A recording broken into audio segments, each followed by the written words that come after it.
بسم اللہ الرحمن الرحیم۔ عزیز طلبہ و طالبات، السلام علیکم۔ میں ہوں سید وسیم عباس۔ امید ہے کہ آپ خوش و خرم ہوں گے، اللہ تعالیٰ آپ کو خیر و عافیت کے ساتھ رکھے۔ ہم جماعت نحو کی شامل نصاب اردو کی کتاب کے حصہ نظم کے نظم نمبر 2، جس کا عنوان ہے نعت اور شاعر کا نام ہے امیر مینائی، وہ آج ہم پڑھیں گے۔ عزیز طلبہ و طالبات، اس سے پہلے کہ ہم اشعار کی تشریح شروع کریں، یہ بات سمجھ لیجیے کہ نعت کہتے کسے ہیں۔ نبی کریم علیہ السلام کی تعریف میں لکھا گیا کلام نعت کہلاتا ہے۔ عموماً بچوں سے پوچھیں کہ نعت کسے کہتے ہیں، تو بچوں کا جواب یہی ہوتا ہے کہ نبی کریم علیہ السلام کی تعریف کو نعت کہتے ہیں۔ یاد رکھیں کہ نثری انداز میں بھی نبی کریم علیہ السلام کی تعریف کی جا سکتی ہے، لیکن لفظ نعت جس کلام پر صادق آتی ہے وہ اس کے لیے دو چیزوں کا ہونا ضروری ہے کہ وہ شاعری ہو اور نبی کریم علیہ السلام کی اس میں تعریف ہو۔ نعت بنیادی طور پر نظم کی قسم ہے، تو ہم کہہ سکتے ہیں کہ ایسی نظم جس میں نبی کریم علیہ السلام کی تعریف بیان کی جائے اس کو نعت کہتے ہیں۔ عزیز طلبہ و طالبات، اس نعت کے شاعر امیر مینائی ہیں۔ امیر مینائی ان کا صحیح نام امیر احمد ہے اور امیر تخلص کرتے ہیں، اور قلمی نام جو اپنی کتابوں میں لکھتے ہیں یا شاعری کے اوپر لکھا ہوتا ہے وہ ہے امیر مینائی۔ عزیز طلبہ و طالبات، آج ہم اس نظم کے پہلے دو اشعار کو پڑھیں گے۔ اصولی طور پر چند باتوں کو جان لینا ضروری ہے۔ نمبر 1 کہ یہ جو لکھے ہوئے ہیں یہ اس کی اہم نکات ہے۔ جب بھی آپ کسی شعر کی تشریح پڑھیں گے اور تشریح لکھتے وقت آپ انہی باتوں کو مد نظر رکھیں گے تو آپ کی تشریح بہترین ہو جائے گی۔ تشریح کو رٹا لگانے والے اچھے بچے نہیں ہوتے، تشریح ہمیشہ سمجھی جاتی ہے اور اپنے لفظوں میں لکھی جاتی ہے۔ اس کے علاوہ دو حوالہ جات کے اشعار میں نے لکھے ہیں، آپ ان کے علاوہ بھی لکھ سکتے ہیں اگر کوئی شعر متعلقہ ہو۔ اسی طرح دوسرے شعر میں بھی اہم نکات اور حوالہ جات کے اشعار میں نے وائٹ بورڈ پہ لکھ دی ہیں اور تشریح کو ہم سمجھیں گے۔ عزیز طلبہ و طالبات، ہمارا سیکھنے کا طریقہ کار یہ ہوگا کہ سب سے پہلے ہم اشعار کے مشکل الفاظ کے معنی دیکھیں گے، اس کے بعد ہم شعر کو سمجھنے کی کوشش کریں گے اور پھر ہم مفہوم کی طرف بڑھیں گے اور اس کے بعد تشریح اور حوالہ جات کی طرف بڑھیں گے۔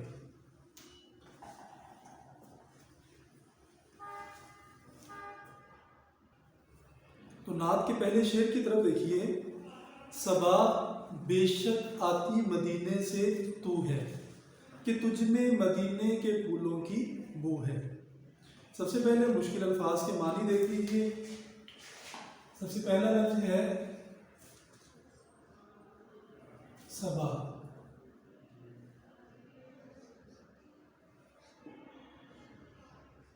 صبح کی ہوا۔ بے شک آتی مدینے سے تو ہے کہ تجھ میں مدینے کے پھولوں کی بو۔ بو سے یہاں مراد خوشبو، بو، بدبو، خوشبو دونوں کے ساتھ استعمال ہوتا ہے، لیکن شعری سیاق و سباق کے اعتبار سے بو سے مراد ہوگا خوشبو۔ یہ دو مشکل الفاظ تھے۔ اب ہم بڑھتے ہیں شعر کو سمجھنے کی طرف۔ صبا بے شک آتی مدینے سے تو ہے۔ صبح کو چلنے والی ٹھنڈی ہوا یقیناً مدینہ سے ہو کر آتی ہے۔ دوبارہ پھر سن لیجیے۔ صبا صبح کی ٹھنڈی ہوا بے شک بلا شبہ آتی مدینے سے تو ہے کہ تو مدینے سے ہو کر آتی ہے۔ صبح کی ٹھنڈی ہوا بے شک مدینے سے ہو کر آتی ہے کہ تجھ میں مدینے کے پھولوں کی بو ہے، اس لیے کہ اس میں مدینے کے پھولوں کی خوشبو ہے۔ اب اس کا مجموعی طور پر مفہوم ہم پڑھیں گے۔ صبح کی ٹھنڈی ہوا بے شک مدینے سے ہو کر آتی ہے اس لیے کہ اس میں مدینے کے پھولوں کی خوشبو موجود ہے۔ دوبارہ پھر سے بات کر لیجیے، بلا شبہ صبح کی ٹھنڈی ہوا مدینے سے ہو کر آتی ہے، اس لیے کہ اس ٹھنڈی ہوا میں مدینے کے پھولوں کی خوشبو موجود ہے۔ عزیز طلباء و طالبات، اب ہم بڑھتے ہیں تشریح کی طرف، تو تشریح میں انہی 3 باتوں کو آپ نے مد نظر رکھنا ہے۔ سب سے پہلی بات یہ ہے کہ نبی کریم علیہ السلام سے منسلک اشیاء کا مقام و مرتبہ۔ عزیز طلباء و طالبات، جو چیز نبی کریم علیہ السلام سے منسلک ہو جائے، جس کا تعلق نبی کریم علیہ السلام کے ساتھ ہو جائے، جو نسبتاً نبی کریم علیہ السلام کے نام کے ساتھ پکاری جائے، اس چیز کا مقام و مرتبہ بڑھ جاتا ہے۔ جیسے امتیں تو تمام انبیاء کی تھی، لیکن نبی کریم علیہ السلام کی امت کو خیر الامم کہا گیا ہے، یعنی تمام امتوں سے بہتر امت، اس لیے کہ نبی کریم علیہ السلام یہ تمام امتوں سے، تمام رسولوں سے بہتر رسول ہیں، انہیں امام الانبیاء کہا جاتا ہے، خاتم المرسلین ہیں۔ اسی طرح نبی کریم علیہ السلام کی امت بھی تمام امتوں سے افضل ہے۔ اور شاعر بھی صبح کی ٹھنڈی ہوا کو نبی کریم علیہ السلام کے شہر مدینہ کے ساتھ منسلک کرتے ہیں، اور شہر مدینہ کا تعلق ہے نبی کریم علیہ السلام کے ساتھ۔ شاعر کہتے ہیں کہ صبح کی ٹھنڈی ہوا مدینے سے آتی ہے، اس لیے کہ اس میں مدینے کے پھولوں کی خوشبو ہے۔ عزیز طلباء و طالبات، یاد رکھیں کہ جب ہم سانس لیتے ہیں تو ہمارے سانسوں کی خوشبو فضا کے اندر شامل ہو جاتی ہے۔ مدینہ وہ شہر رسول ہے جس میں نبی کریم علیہ السلام نے سانس لیے، اور آپ کے سانسوں کی خوشبو مدینہ کی گلیوں میں گونج رہی ہے۔ تو شاعر کہتے ہیں کہ یہ صبح کی ٹھنڈی ہوا مجھے سکون اس لیے دے رہی ہے کیونکہ اس میں نبی کریم علیہ السلام کے سانسوں کی خوشبو موجود ہے۔ دوسری بات، ہوا اور خوشبو کا تعلق کیوں ہے؟ شاعر ویسے کہہ دیتے کہ یہ ہوا مدینے سے ہو کے آتی ہے، شاعر نے ہوا کے ساتھ پھولوں کا ذکر کیا ہے۔ عزیز طلباء و طالبات، یاد رکھیں کہ ہوا جو صبا ہے یہ صبح کے وقت چلتی ہے، اور پھولوں کے کھلنے کا وقت بھی صبح کا ہوتا ہے۔ تو صبح کو پھول کھلتے ہیں، ہوا ان کو لگتی ہے، اور ہوا بھی ان پھولوں کی خوشبو سے معطر ہو جاتی ہے۔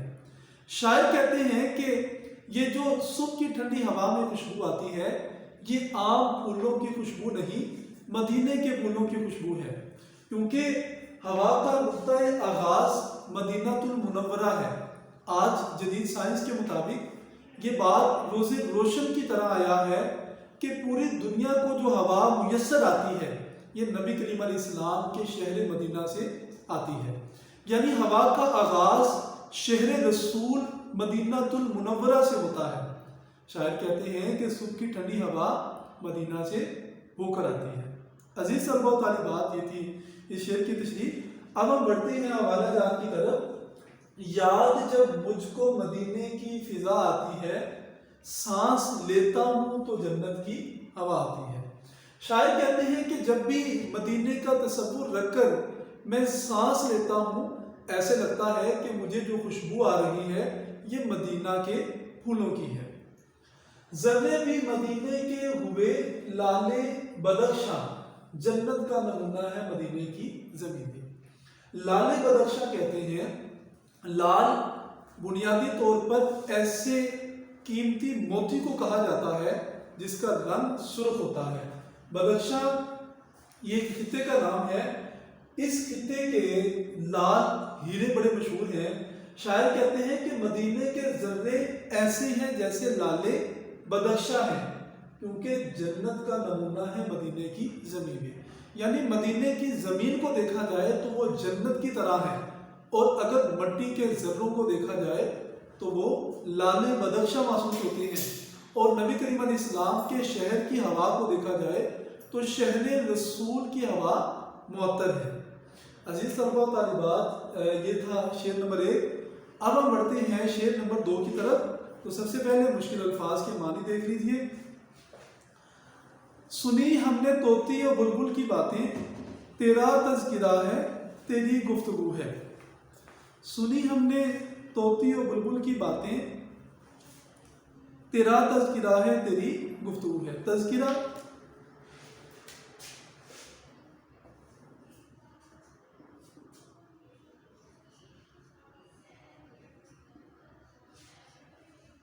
ذکر. بلبل ایک پرندے کا نام ہے، گفتگو بات چیت کو کہتے ہیں، اور کوئی مشکل لفظ اس میں نہیں ہے. عزیز طلبہ و طالبات، اب ہم شعر کو سمجھتے ہیں. سنی ہم نے طوطی و بلبل کی باتیں، ہم سے مراد شاعر نے. شاعر کہتے ہیں کہ ہم نے طوطی اور بلبل کی باتیں سنی ہیں. تیرا تذکرہ ہے تیری گفتگو ہے. تذکرہ ذکر، گفتگو بات چیت، یعنی ان باتوں میں نبی کریم علیہ السلام کا ذکر موجود ہے. اب اس کے مفہوم کی طرف بڑھتے ہیں. سنی ہم نے طوطی اور بلبل کی باتیں، ہم نے طوطی اور بلبل کے چہچہانے میں تیرا تذکرہ ہے تیری گفتگو ہے، نبی کریم علیہ السلام کی تعریف و توصیف سنی ہے. مجموعی طور پر مفہوم سماعت کر لیجیے. ہم نے طوطی اور بلبل کے چہچہانے میں نبی اکرم صلی اللہ علیہ وسلم کی تعریف و توصیف سنی ہے. عزیز طلبہ، یہ اس کا مفہوم تھا. اب ہم بڑھتے ہیں اہم نکات کی طرف. انہی اہم نکات کی وضاحت کریں گے تو یہ اس کی تشریح بن جائے گی. چہچہانے کی وجہ. عزیز طلبہ و طالبات، جب بھی پرندے چہچہاتے ہیں تو حدیث مبارکہ میں آتا ہے کہ یہ ایسے نہیں چہچہاتے، بلکہ یہ اللہ رب العزت کا ذکر کرتے ہیں. اور حدیث قدسی ہے، اذا ذکرت ذکرت معی، جہاں اللہ تعالیٰ کا ذکر وہاں نبی کریم علیہ السلام کا ذکر. اس کا مطلب یہ ہوا کہ پرندے جہاں بھی ذکر خدا کرتے ہیں تو ساتھ ذکر مصطفیٰ بھی کرتے ہیں، کیونکہ رحمت للعالمین کا عظیم احسان ہے اس دنیا کے اوپر. دیکھیں، پوری دنیا کو اللہ رب العزت نے تخلیق کیا ہے، اور ہر کام کرنے کی کوئی نہ کوئی وجہ ہوتی ہے. تو اس کائنات کو تخلیق کرنے کی وجہ نبی اکرم صلی اللہ علیہ وسلم ہے. آپ صلی اللہ علیہ وسلم کو وجہ تخلیق کائنات کہا جاتا ہے. یعنی پوری کائنات کو اللہ رب العزت نے جو حسن کے لنگر دیے ہیں، حسن کے لنگر بھی کھیلے ہیں اس پوری کائنات میں، اس کی وجہ سبب نبی کریم علیہ السلام ہے. عزیز طلبہ و طالبات، اس پوری کائنات کو جب تخلیق ہی نبی کریم علیہ السلام کی وجہ سے کیا گیا ہے تو ضرور جو وجہ تخلیق بنے ہر چیز اس کا ذکر ضرور کرتی ہے. تو چرند پرند حیوان اور انسان ہر چیز کو نبی کریم علیہ السلام کی وجہ سے تخلیق کیا ہے. جہاں یہ تمام چیزیں اپنے خالق کا ذکر کرتی ہیں وہاں ذکر مصطفیٰ بھی کرتی ہیں. اور ایک اور بات میں کرتا جاؤں، پرندوں کے ذریعے شاعر نے کس کی طرف اشارہ کیا ہے. دیکھیں، صرف پرندے ہی ذکر رسول نہیں کرتے، اور بھی کئی چیزیں ہیں جو ذکر رسول کرتی ہیں. تو شاعر نے پرندوں کے ذریعے اشارہ کیا ہے تمام جانداروں کی طرف کہ کوئی بھی پرند چرند حیوان وہ گفتگو کرتے ہیں تو اس گفتگو کے اندر نبی کریم علیہ السلام کا ذکر موجود ہوتا ہے. نبی کریم علیہ السلام کی وجہ سے تخلیق کیا گیا، اور آپ ہی کی وجہ سے تمام چیزیں نبی کریم علیہ السلام کا ذکر کرتی ہیں. اور ویسے بھی اللہ رب العزت نے قرآن مجید میں ارشاد فرمایا، وَرَفَعْنَا لَكَ ذِكْرَكَ، اور ہم نے آپ کو تمام جہانوں کے لیے وَرَفَعْنَا لَكَ ذِكْرَكَ، اور ہم نے آپ کے لیے آپ کا ذکر بلند کر دیا. تو ذکر رسول کو بلند کرنے والی ذات اللہ رب العزت کی ہے، اس لیے ہر چیز نبی کریم علیہ السلام کے ذکر میں مشہور ہے. اب ہم بڑھتے ہیں حوالہ جات کی طرف. ہر بلبل چمن ہے ثنا خوان مصطفیٰ، یعنی ہر گلستان میں ہر بلبل نبی کریم علیہ السلام کے ذکر میں مشہور ہے. ہر گل ہزار دل سے ہے قربان مصطفیٰ، اور تمام پھول اپنی خوبصورتی کو نبی کریم علیہ السلام کے حسن پر قربان کرتے ہیں.